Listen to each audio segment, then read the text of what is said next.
Welcome to Morning Message for November the 24th.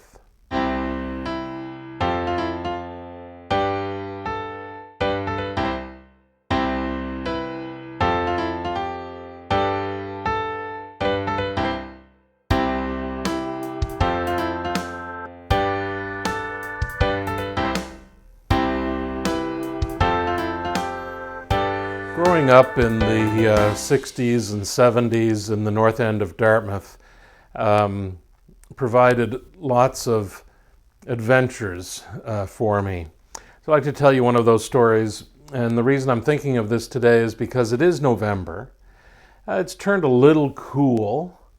By now, growing up, I probably would have been on a hockey team and started playing hockey and thinking about those first few weeks when your ankles get really sore as you get used to skating again.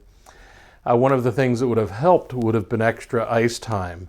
And probably sometime in December, we would have had the opportunity to skate on the lakes.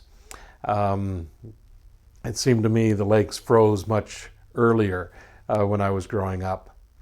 And the lake that was nearest us was Little Albro Lake. It was surrounded by houses. It wasn't a large lake, but it was a good enough size. And normally what happened is that some people that lived around the lake would have cleared some ice, and those would have been the surfaces we would have played on. And there would have been several of those places. Sometimes just the way the ice formed, there would have been kind of natural areas. They wouldn't have been perfect rectangles or anything like that, but each group of kids that went up there would have been able to find their own spot to play a game of hockey on. The Leck family lived on the lake, and they almost always had an area cleared just behind their house. And they were sort of in charge of that area. If they were playing, they got the priority. But that's okay, because they were the ones that cleared that particular section of ice.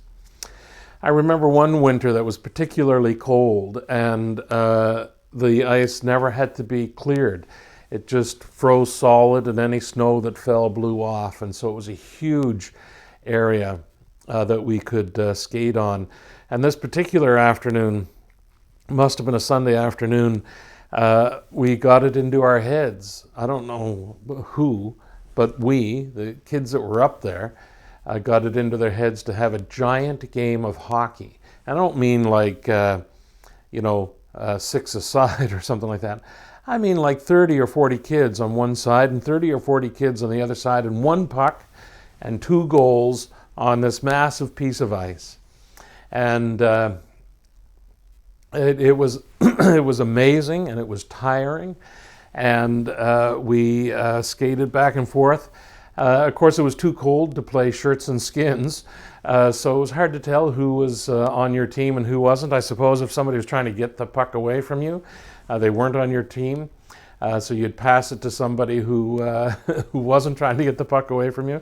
And we just kind of, in this large mass, moved back and forth along the ice. I don't remember any goals actually being scored or anything like that. We played the game for probably close to an hour, and I think we were all exhausted at the end of it.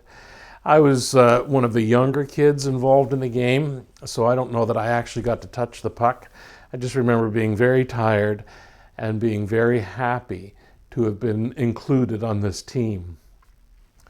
So, the Atlantic bubble.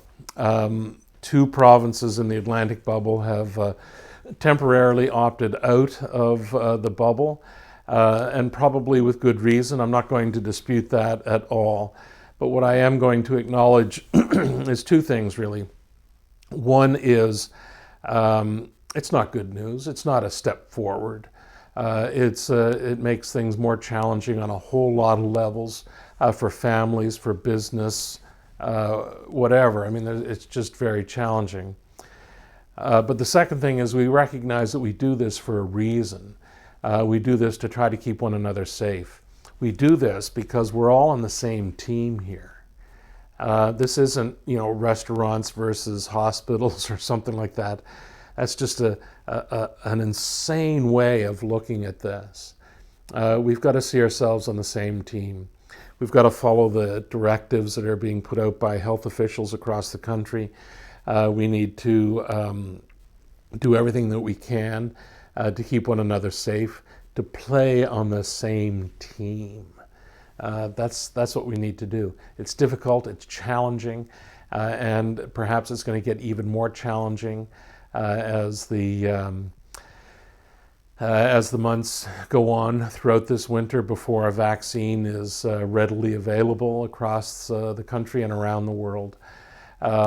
It's going to be really challenging for us, and we've got to pull together. We really do need to try and help one another get through this and understand that the challenges are great, not only for society and for business and for church, but also for each of us emotionally as well. It's very challenging. So I encourage you to think about this as a team effort and to offer help and support to one another in the midst of this pandemic as we try to get through it as safely as possible. God bless. Amen.